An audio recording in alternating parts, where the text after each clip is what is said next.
The Adventure of the Norwood Builder by Sir Arthur Conan Doyle. Read by Mark Young. From the point of view of the criminal expert, said Mr. Sherlock Holmes, London has become a singularly uninteresting city since the death of the late lamented Professor Moriarty. I can hardly think that you would find many decent citizens to agree with you, I answered. Well, I must not be selfish, said he with a smile, as he pushed back his chair from the breakfast table. The community are certainly the gainer, and no one the loser, save the poor out-of-work specialist, whose occupation is gone. With that man in the field, one's morning paper presented infinite possibilities. Often it was the only smallest trace, Watson, the faintest indication, and yet it was enough to tell me that the great malignant brain was there, as the gentlest tremors of the edges of the web remind one of the foul spider which lurks in the centre. Petty thefts, wanton assaults, purposeless outrage. To the man who held the clue, all could be worked into one connected whole. To the scientific student of the higher criminal world, no capital in Europe offered the advantages which London then possessed. But now, he shrugged his shoulders in humorous deprecation of the state of things, which he had himself done so much to produce. At the time of which I speak, Holmes had been back for some months, and I, at his request, had sold my practice and returned to share the old quarters in Baker Street. A young doctor, named Werner, had purchased my small Kensington practice, and given with astonishingly little demur the highest price that I ventured to ask, an incident which only explained itself some years later, when I found that Werner was a distant relation of Holmes, and that it was my friend who had really found the money. Our months of partnership had not been so uneventful as he had stated, for I find, on looking over my notes, that this period includes the case of the papers of ex-President Murillo, and also the shocking affair of the Dutch steamship Friesland, which so nearly cost us both our lives. His cold and proud nature was always averse, however, from anything in the shape of public applause, and he bound me in the most stringent terms to say no further word of himself, his methods, or his successes. A prohibition which, as I have explained, has only now been removed. Mr. Sherlock Holmes was leaning back in his chair after his whimsical protest, and was unfolding his morning paper in a leisurely fashion, when our attention was arrested by a tremendous ring at the bell, followed immediately by a hollow drumming sound, as if someone were beating on the outer door with his fist. As it opened, there came a tumultuous rush into the hall. Rapid feet clattered up the stairs, and an instant later, a wild-eyed and frantic young man, pale, dishevelled, and palpitating, burst into the room. He looked from one to the other of us, and under our gaze of inquiry, he became conscious that some apology was needed for this unceremonious entry. "I'm sorry, Mr. Holmes," he cried. "You mustn't blame me. I'm nearly mad, Mr. Holmes. I am the unhappy John Hector McFarlane." He made the announcement as if the name alone would explain both his visit and its manner, but I could see by my companion's unresponsive face that it meant no more to him than to me. "Have a cigarette, Mr. McFarlane," said he, pushing his case across. "I am sure that with your symptoms, my friend Dr. Watson here would prescribe a sedative. The weather has been so very warm these last few days. Now, if you feel a little more composed, I should be glad if you would sit down in that chair and tell us very slowly and quietly who you are and what it is that you want. You mentioned your name as if I should recognize it, but I assure you that beyond the obvious facts that you are a bachelor, a solicitor, a Freemason, and an asthmatic, I know nothing whatever about you." Familiar as I was with my friend's methods, it was not difficult for me to follow his deductions, and to observe the untidiness of attire, the sheaf of legal papers, the watch charm, and the breathing which had prompted them. Our client, however, stared in amazement. "Yes, I am all that, Mr. Holmes, and in addition, I am the most unfortunate man at this moment in London.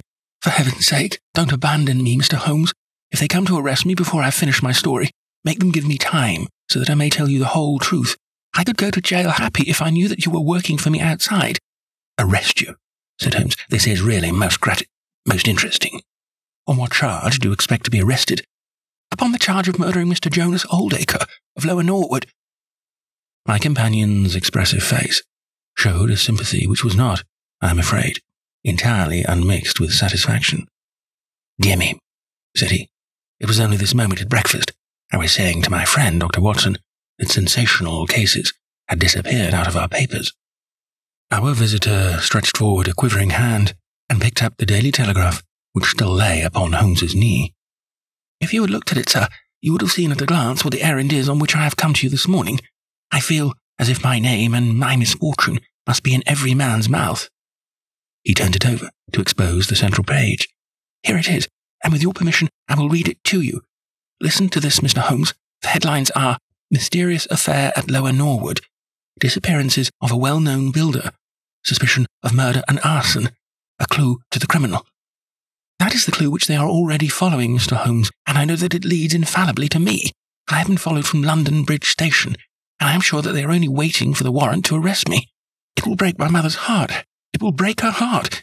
He wrung his hands in an agony of apprehension, and swayed backward and forward in his chair. I looked with interest upon this man, who was accused of being the perpetrator of a crime of violence. He was flaxen-haired and handsome, in a washed-out negative fashion, with frightened blue eyes and a clean-shaven face, with a weak, sensitive mouth. His age may have been about 27, his dress and bearing that of a gentleman. From the pocket of his light summer overcoat protruded the bundle of endorsed papers which proclaimed his profession. "We must use what time we have," said Holmes. "Watson, would you have the kindness to take the paper and to read the paragraph in question?" Underneath the vigorous headlines which our client had noted, I read the following suggestive narrative. "Late last night, or early this morning, an incident occurred at Lower Norwood, which points, it is feared, to a serious crime. Mr. Jonas Oldacre is a well-known resident of that suburb, where he has carried on his business as a builder for many years. Mr. Oldacre is a bachelor, 52 years of age, and lives in Deep Dean House, at the Sydenham end of the road of that name. He had the reputation of being a man of eccentric habits, secretive and retiring. For some years he has practically withdrawn from the business, in which he is said to have amassed considerable wealth. A small timber yard exists, however, at the back of the house, and last night, about 12 o'clock, an alarm was given that one of the stacks was on fire. The engines were soon upon the spot, but the dry wood burned with great fury, and it was impossible to arrest the conflagration until the stack had been entirely consumed. Up to this point, the incident bore the appearance of an ordinary accident, but fresh indications seemed to point to serious crime. Surprise was expressed at the absence of the master of the establishment from the scene of the fire, and an inquiry followed, which showed that he had disappeared from the house. An examination of his room revealed that the bed had not been slept in, that a safe which stood in it was open, that a number of important papers were scattered about the room, and finally that there were signs of a murderous struggle, slight traces of blood being found within the room, and an oaken walking stick which also showed stains of blood upon the handle. It is known that Mr. Jonas Oldacre had received a late visitor in his bedroom upon that night, and that the stick found has been identified as the property of this person, who is a young London solicitor named John Hector McFarlane, junior partner of Graham and McFarlane, of 426 Gresham Buildings, E.C. The police believe that they have evidence in their possession which supplies a very convincing motive for the crime, and altogether it cannot be doubted that sensational developments will follow. Later, it is rumoured, as we go to press, that Mr. John Hector McFarlane has actually been arrested on the charge of murder of Mr. Jonas Oldacre. It is at least certain that a warrant has been issued. There have been further and sinister developments in the investigation at Norwood. Besides the signs of a struggle in the room of the unfortunate builder, it is now known that the French windows of his bedroom, which is on the ground floor, were found to be open, that there were marks as if some bulky object had been dragged across to the woodpile, and finally, it is asserted that charred remains have been found among the charcoal ashes of a fire. The police theory is that a most sensational crime has been committed, that the victim was clubbed to death in his own bedroom, his papers rifled, and his dead body dragged across to the woodstack, which was then ignited so as to hide all traces of the crime. The conduct of the criminal investigation has been left in the experienced hands of Inspector Lestrade of Scotland Yard, who is following up the clues with his accustomed energy and sagacity. Sherlock Holmes listened with closed eyes and fingertips together to this remarkable account. "The case has certainly some points of interest," said he in his languid fashion. May I ask, in the first place, Mr. McFarlane, how it is that you are still at liberty, since there appears to be enough evidence to justify your arrest? I live at Torrington Lodge, Blackheath, with my parents, Mr. Holmes, but last night, having to do business very late with Mr. Jonas Oldacre, I stayed at an hotel in Norwood, and came to my business from there. I knew nothing of this affair until I was in the train when I read what you have just heard. I at once saw the horrible danger of my position, and I hurried to put the case into your hands. I have no doubt that I should have been arrested either at my city office or at my home. A man followed me from London Bridge Station, and I have no doubt. Great heaven, what is that? It was a clang of the bell, followed instantly by the heavy steps upon the stair. A moment later, our old friend Lestrade appeared in the doorway. Over his shoulder, I caught a glimpse of 1 or 2 uniformed policemen outside. "Mr. John Hector McFarlane," said Lestrade. Our unfortunate client rose with a ghastly face. "I arrest you for the wilful murder of Mr. Jonas Oldacre of Lower Norwood." McFarlane turned to us with a gesture of despair, and sank into his chair once more like one who was crushed. "One moment, Lestrade," said Holmes. "Half an hour, more or less, can make no difference to you. And the gentleman was about to give us an account of this very interesting affair, which might aid us in clearing it up." "I think there will be no difficulty in clearing it up," said Lestrade grimly. "Nonetheless, with your permission, I should be much interested to hear his account." "Well, Mr. Holmes, it is difficult for me to refuse you anything, for you have been of use to the force once or twice in the past, and we owe you a good turn at Scotland Yard," said Lestrade. "At the same time, I must remain with my prisoner, and I am bound to warn him that anything he may say will appear in evidence against him." "I wish nothing better," said our client. "All I ask is that you should hear and recognise the absolute truth." Lestrade looked at his watch. "I'll give you half an hour," said he. "I must explain first," said McFarlane, "that I knew nothing of Mr. Jonas Oldacre. His name was familiar to me for many years ago. My parents were acquainted with him, but they drifted apart. I was very much surprised, therefore, when yesterday, about 3 o'clock in the afternoon, he walked into my office in the city, but I was still more astonished when he told me the object of his visit. He had in his hand several sheets of a notebook covered with scribbled writing. Here they are, and he laid them on the table. "Here is my will," said he. "I want you, Mr. McFarlane, to cast it into proper legal shape. I will sit here while you do so." I set myself to copy it, and you can imagine my astonishment when I found that with some reservations he had left all his property to me. He was a strange little ferret-like man, with white eyelashes, and when I looked up at him I found his keen grey eyes fixed upon me with an amused expression. I could hardly believe my own as I read the terms of the will, but he explained that he was a bachelor, with hardly any living relation, that he had known my parents in his youth, and that he had always heard of me as a very deserving young man, and was assured that his money would be in worthy hands. Of course, I could only stammer out my thanks. The will was duly finished, signed, and witnessed by my clerk. This is it on the blue paper, and these slips, as I have explained, are the rough draft.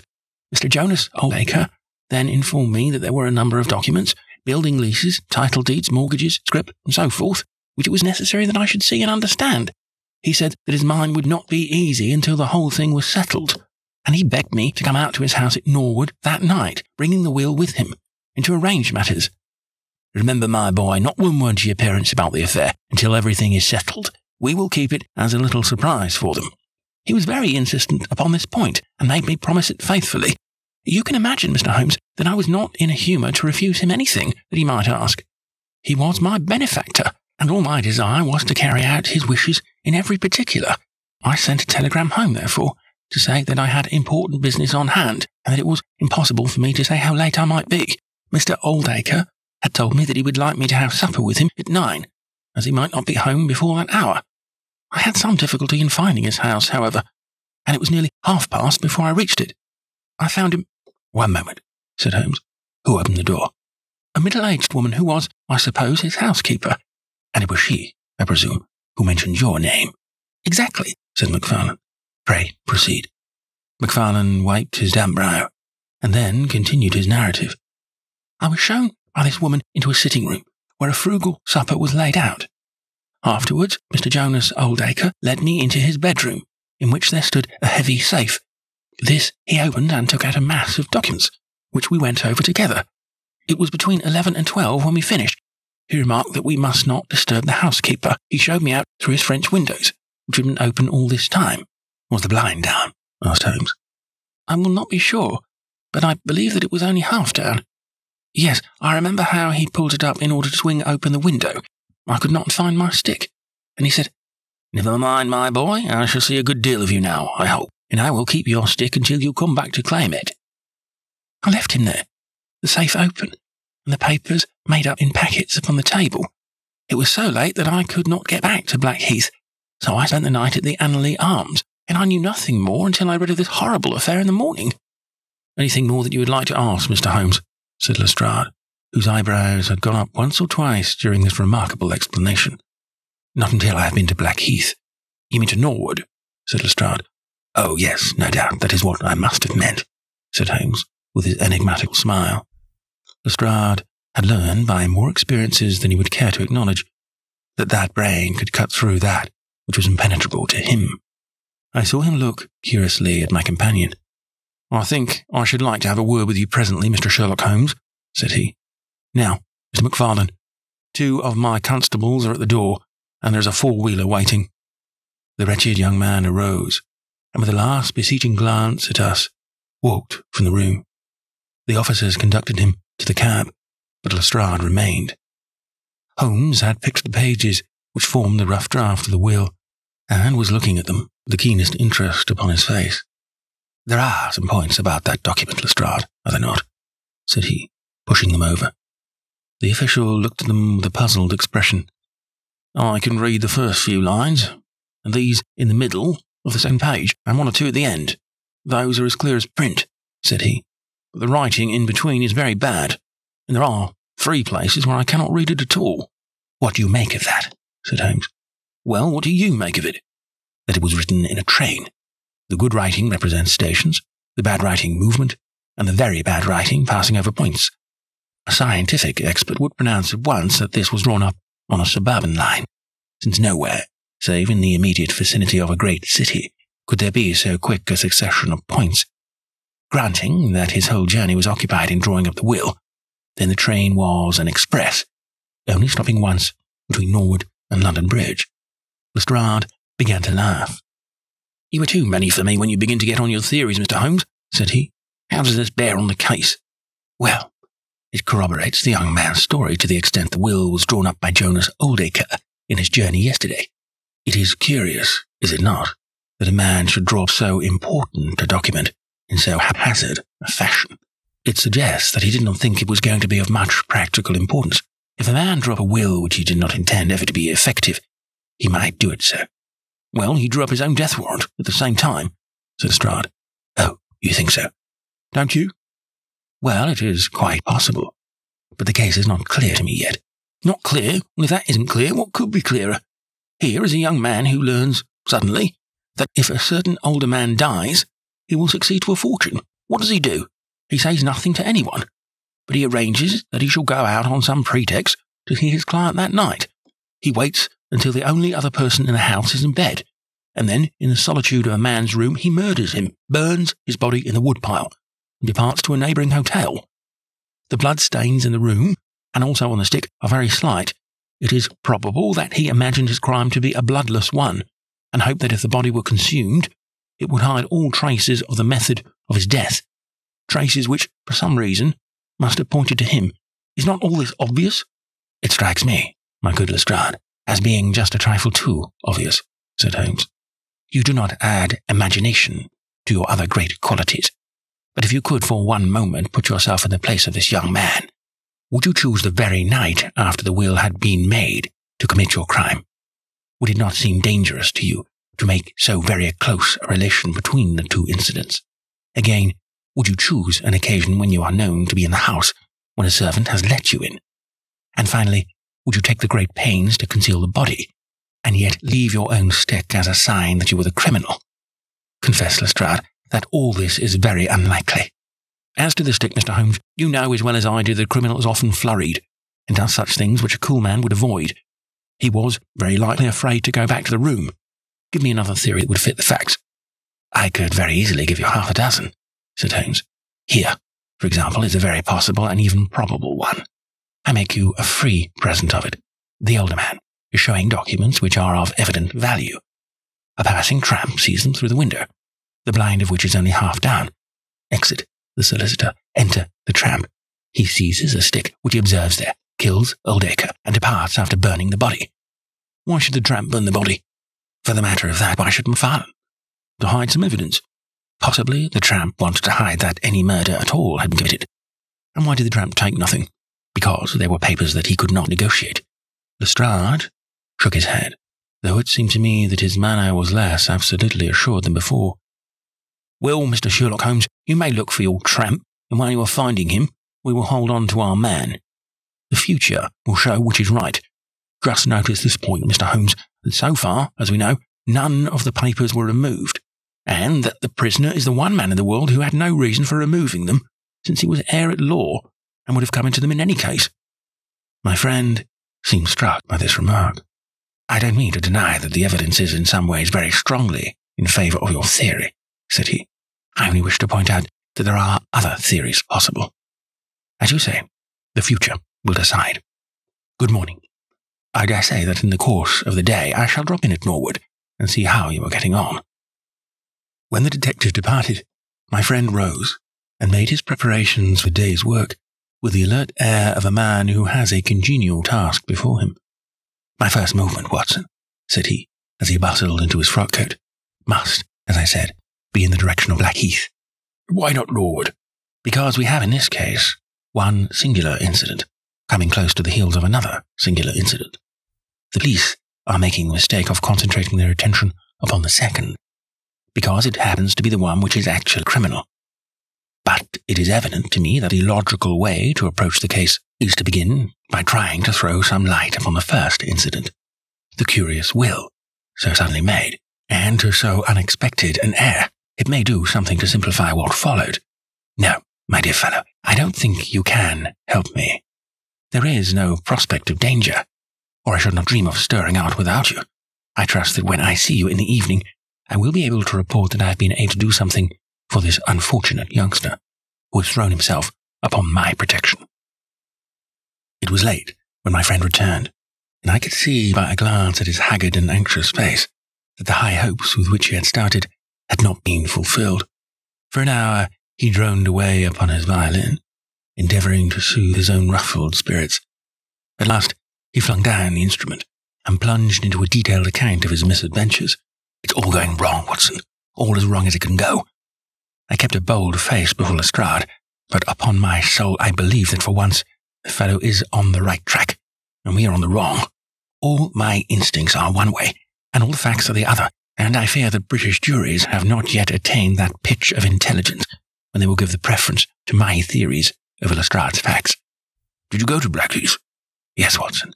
I went there, and I found very quickly that the late lamented Oldacre was a pretty considerable blackguard.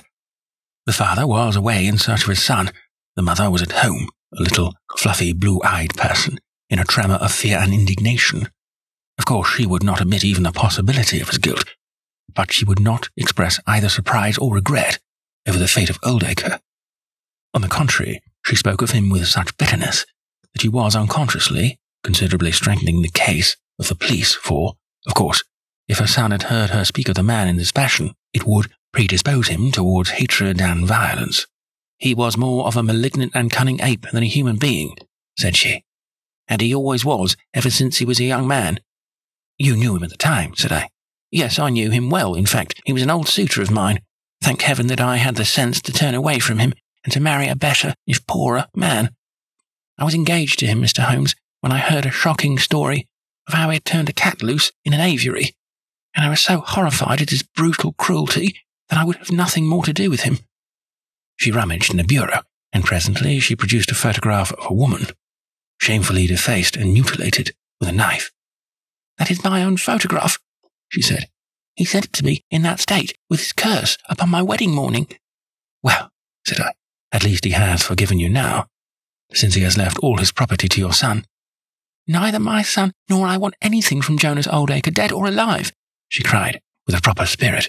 There is a God in heaven, Mr. Holmes, and that same God who has punished that wicked man will show in his own good time that my son's hands are guiltless of his blood. Well, I tried one or two leads, but could get at nothing which would help our hypothesis, and several points which would make against it. I gave it up at last, and off I went to Norwood, This place, Deep Dean House, is a big modern villa of staring brick, standing back in its own grounds, with a laurel clump lawn in front of it. To the right, and some distance back from the road, was the timber yard, which had been the scene of the fire.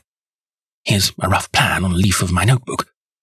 This window on the left is the one which opens into Oldacre's room. You can look into it from the road, you see. That is about the only bit of consolation I have had today. Lestrade was not there, but his head constable did the honours. They had just found a great treasure trove. They had spent the morning raking among the ashes of the burned woodpile, and besides the charred organic remains, they had secured several discoloured metal discs.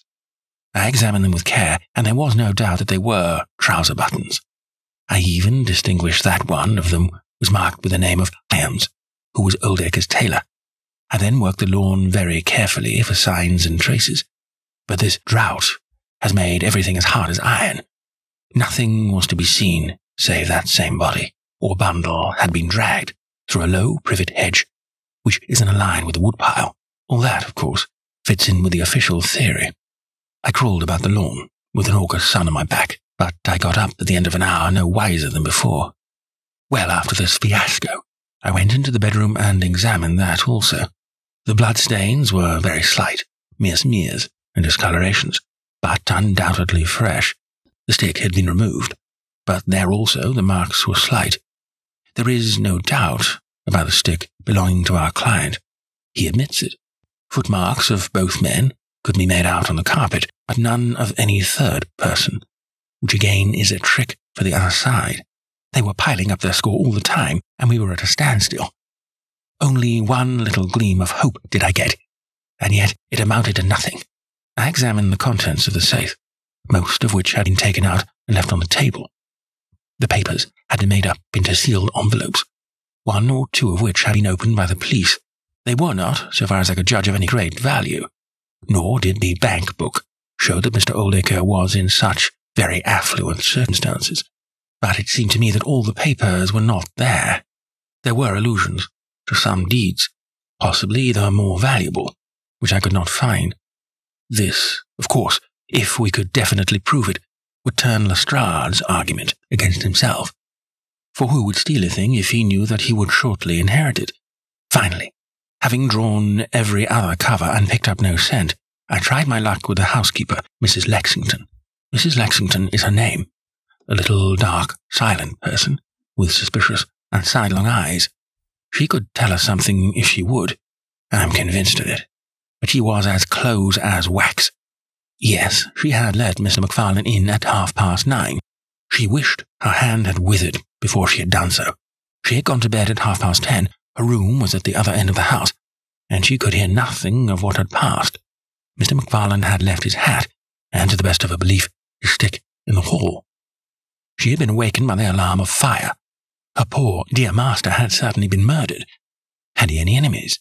Well, every man had enemies, but Mr. Oldacre kept himself very much to himself, and only met people in the way of business. She had seen the buttons and was sure they belonged to the clothes which he had worn last night. The wood pile was very dry, for it had not rained for a month. It burned like tinder, and by the time she reached the spot, nothing could be seen but flames. She and all the firemen smelled the burned flesh from inside it.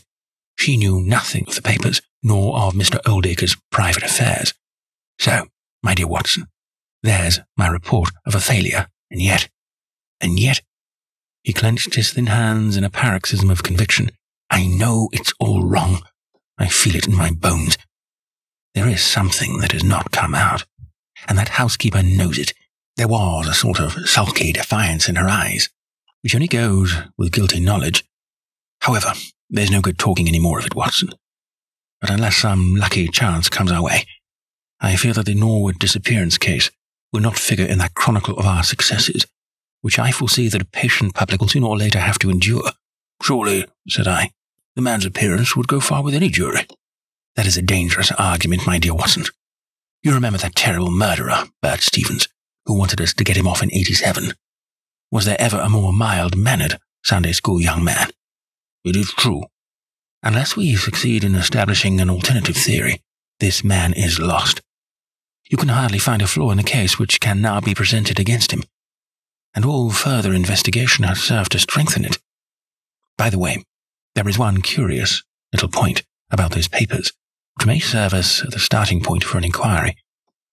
On looking over the bank book, I found that the low state of the balance was principally due to large cheques, which had been made out during the last year to Mr. Cornelius. I confess that I should be interested to know who this Mr. Cornelius may be, with whom a retired builder has such very large transactions.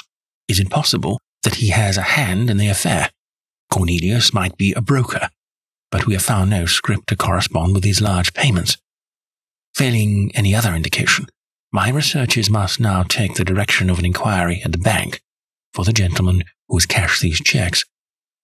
But I fear, my dear fellow, that our case will end ingloriously by Lestrade hanging our client, which will certainly be a triumph for Scotland Yard. I do not know how far Sherlock Holmes took any sleep that night, but when I came down to breakfast, I found him pale and harassed, his bright eyes the brighter for the dark shadows round them. The carpet round his chair was littered with cigarette ends, and with the early editions of the morning papers. An open telegram lay upon the table. "What do you think of this, Watson?" he asked, tossing it across. It was from Norwood, and ran as follows. "Important fresh evidence to hand. McFarlane's guilt definitely established. Advise you to abandon case. Lestrade." "That sounds serious," said I.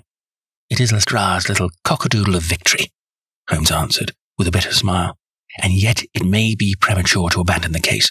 After all, important fresh evidence is a two-edged thing, and may possibly cut in a very different direction to that which Lestrade imagines. Take your breakfast, Watson, and we will go out together and see what we can do. I feel as if I shall need your company and your moral support today." My friend had no breakfast himself, for it was one of his peculiarities that in his more intense moments he would permit himself no food, and I have known him presume upon his iron strength until he has fainted from pure inanition. "At present, I cannot spare energy and nerve force for digestion," he would say in answer to my medical remonstrances. I was not surprised, therefore, when this morning he left his untouched meal behind him and started with me for Norwood. A crowd of morbid sightseers was still gathered round Deepdean House, which was just such a suburban villa as I had pictured. Within the gates, Lestrade met us, his face flushed with victory, his manner grossly triumphant. "Well, Mr. Holmes, have you proved us to be wrong yet? Have you found your tramp?" he cried. "I have formed no conclusion whatever," my companion answered. "But we formed ours yesterday. Now it proves to be correct. So you must acknowledge that we have been a little in front of you this time, Mr. Holmes." "You certainly had the air of something unusual having occurred," said Holmes. Lestrade laughed lightly. "You don't like being beaten any more than the rest of us do," said he. "A man can't expect always to have it his own way, can he, Dr. Watson? Step this way, if you please, gentlemen, and I think I can convince you, once and for all, that it was John McFarlane who did this crime." He led us through the passage and out into a dark hall beyond. "This is where young McFarlane must have come out to get his hat after the crime was done," said he. "Now look at this." With dramatic suddenness, he struck a match, and by its light exposed a stain of blood upon the whitewashed wall. As he held the match nearer, I saw that it was more than a stain. It was the well-marked print of a thumb. "Look at that with your magnifying glass, Mr. Holmes." "Yes, I am doing so." "You're aware that no two thumb marks are alike?" "I have heard something of the kind."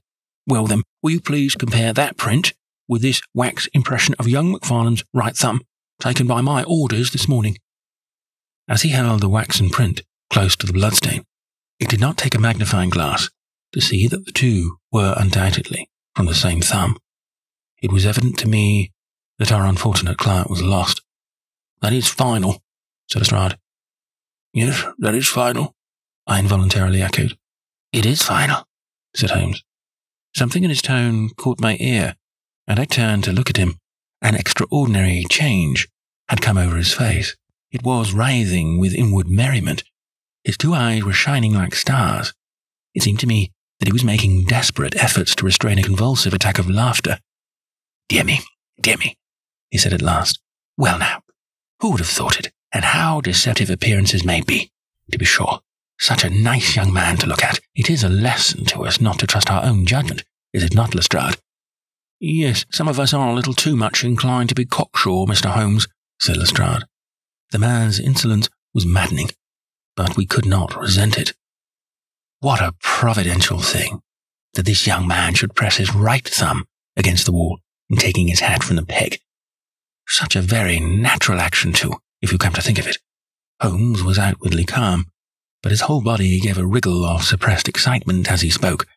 By the way, Lestrade, who made this remarkable discovery? It was the housekeeper, Mrs. Lexington, who drew the night constable's attention to it. Where was the night constable?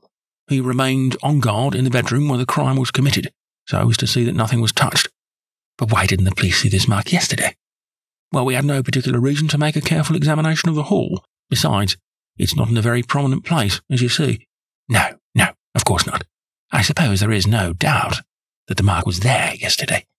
Lestrade looked at Holmes as if he thought he was going out of his mind. I confess that I was myself surprised, both at his hilarious manner and at his rather wild observation. I don't know whether you think that McFarlane came out of jail in the dead of the night in order to strengthen the evidence against himself, said Lestrade. I leave it to any expert in the world whether that is not the mark of his thumb. It is unquestionably the mark of his thumb. There, that's enough, said Lestrade. I am a practical man, Mr. Holmes, and when I've got my evidence, I come to my conclusions. If you have anything to say, you will find me writing my report in the sitting-room. Holmes had recovered his equanimity, though I still seemed to detect gleams of amusement in his expression. Dear me, this is a very sad development, Watson, is it not? Said he. And yet there are singular points about it which hold out some hopes for our client. I'm delighted to hear it, said I, heartily. I was afraid it was all up with him. I would hardly go as far as to say that, my dear Watson. The fact is that there is one really serious flaw in this evidence, to which our friend attaches so much importance. Indeed, Holmes, what is it? Only this, that I know that mark was not there when I examined the hall yesterday. And now, Watson, let us have a little stroll round in the sunshine. With a confused brain, but with a heart into which some warmth of hope was returning, I accompanied my friend in a walk around the garden. Holmes took each face of the house in turn and examined it with great interest. He then led the way inside and went over the whole building from basement to attic. Most of the rooms were unfurnished, but nonetheless, Holmes inspected them all minutely. Finally, on the top corridor, which ran outside 3 untenanted bedrooms, he again was seized with a spasm of merriment. There are really some very unique features about this case, Watson, said he. I think it is time now that we took our friend Lestrade into our confidence. He has had his little smile at our expense, and perhaps we may do as much by him if my reading of this problem proves to be correct. Yes, I think I see how we should approach it. The Scotland Yard inspector was still writing in the parlour when Holmes interrupted him. I understand you are writing a report of this case, said he. So I am. Don't you think it may be a little premature? I can't help thinking that your evidence is not complete. Lestrade knew my friend too well to disregard his words. He laid down his pen and looked curiously at him. What do you mean, Mr. Holmes? Only that there is an important witness whom you have not seen. Can you produce him? I think I can. Then do so. I will do my best. How many constables have you? They're all 3 within call. Excellent, said Holmes. May I ask if they are all large, able-bodied men with powerful voices? I've no doubt they are.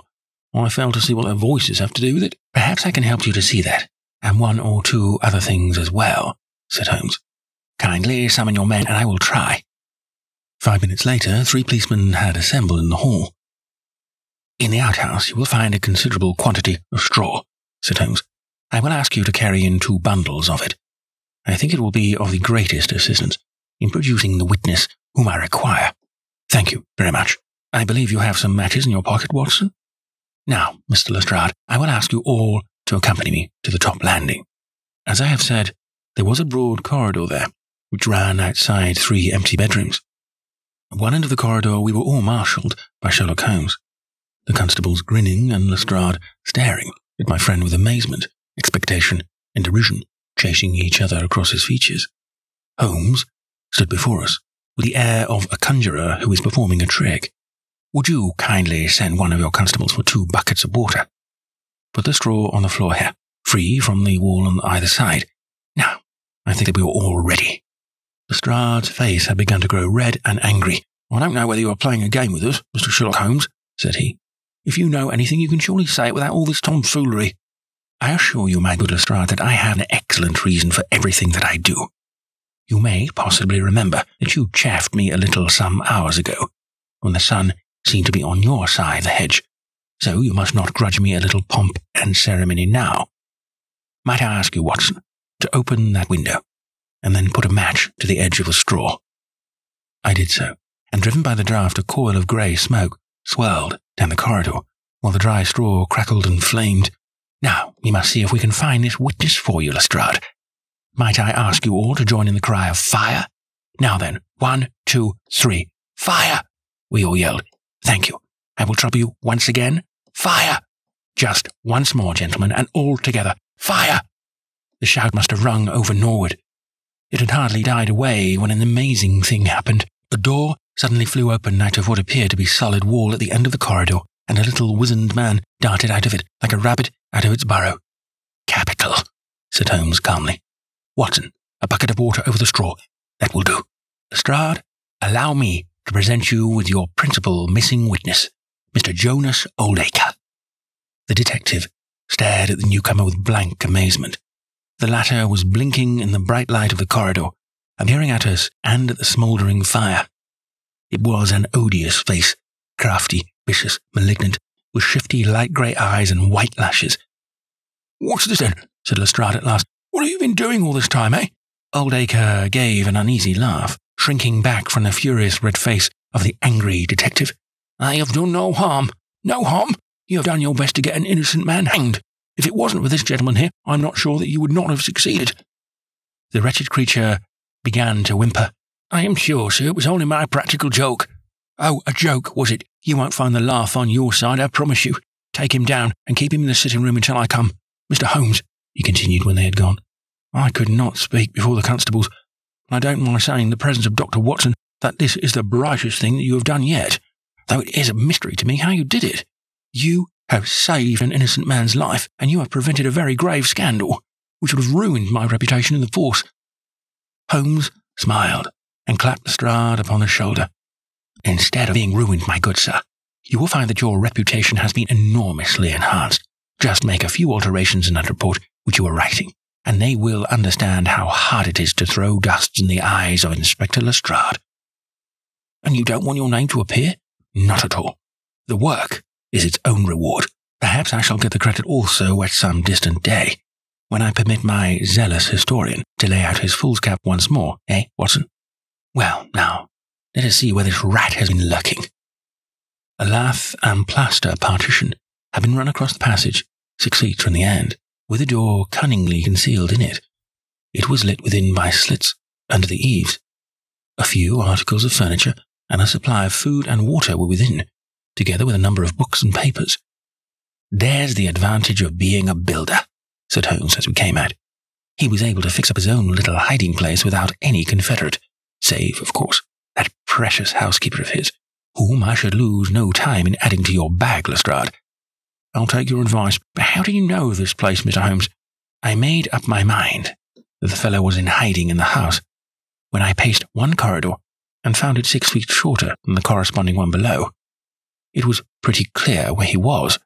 I thought he had not the nerve to lie quiet before an alarm of fire.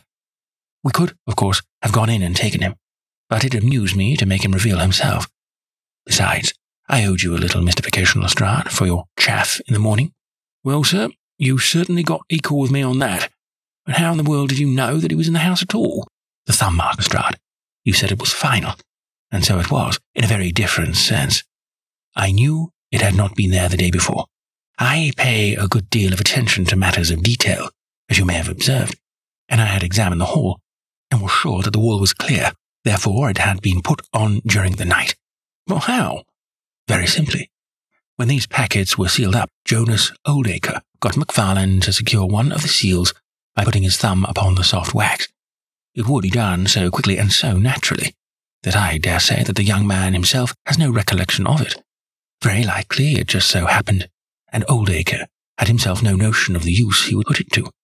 Brooding over the case in that den of his, it suddenly struck him what absolutely damning evidence he could make against McFarlane by using that thumb mark.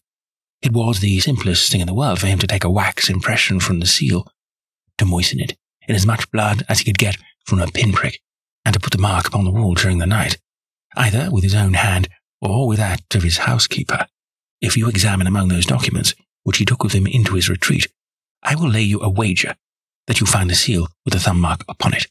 Wonderful, said Lestrade. Wonderful. It's all as clear as crystal, as you put it. But what is the object of this deep deception, Mr. Holmes? It was amusing to me to see how the detective's overbearing manner had changed suddenly to that of a child asking questions of its teacher. Well, I don't think that is very hard to explain. A very deep, malicious, vindictive person is the gentleman who is now waiting us downstairs. You know that he was once refused by McFarlane's mother. You don't. I told you that you should go to Blackheath first, and Norwood afterwards. Well, this injury, as he would consider it, has rankled in his wicked, scheming brain, and all his life he has longed for vengeance, but never seen his chance. During the last year or two, things have gone against him. Secret speculation, I think, and he finds himself in a bad way. He determines to swindle his creditors, and for this purpose he pays large checks to a certain Mr. Cornelius, who is, I imagine, himself under another name. I have not traced these checks yet, but I have no doubt they were banked under that name at some provincial town, where Oldacre, from time to time, led a double existence. He intended to change his name altogether, draw this money, and vanish, starting his life again elsewhere. Well, that's likely enough. It would strike him that in disappearing, he might throw all pursuit off his track, and at the same time have an ample and crushing revenge upon his old sweetheart. If he could give the impression that he had been murdered by her only child, it was a masterpiece of villainy, and he carried it out like a master. The idea of the will, which would give an obvious motive for the crime, the secret visit unknown to his own parents, the retention of the stick, the blood, and the animal remains and buttons in the woodpile, all were admirable. It was a net from which it seemed to me a few hours ago that there was no possible escape. But he had not that supreme gift of the artist, the knowledge of when to stop. He wished to improve that which was already perfect, to draw the rope tighter yet round the neck of his unfortunate victim. And so he ruined all. Let us descend, Lestrade. There are just one or two questions that I would ask him. The malignant creature was seated in his own parlour, with a policeman upon each side of him. It was a joke, my good sir, a practical joke, nothing more, he whined incessantly. I assure you, sir, that I simply concealed myself in order to see the effect of my disappearance, and I am sure that you would not be so unjust as to imagine that I would have allowed any harm to befall poor young Mr. McFarlane. That's for a jury to decide, said Lestrade. Anyhow, we shall have you on a charge of conspiracy, if not for attempted murder, and you'll probably find that your creditors will impound the banking account of Mr. Cornelius, said Holmes. The little man started and turned his malignant eyes upon my friend. I have to thank you for a good deal, said he. Perhaps I'll pay my debt some day. Holmes smiled indulgently. I fancy that for some few years you will find your time very fully occupied, said he. By the way, what was it you put into the woodpile beside your old trousers? A dead dog, or rabbits, or what? You won't tell? Dear me, how very unkind of you. Well, I dare say that a couple of rabbits would account both for the blood and for the charred ashes. If you ever write an account, Watson, you can make rabbits serve your turn.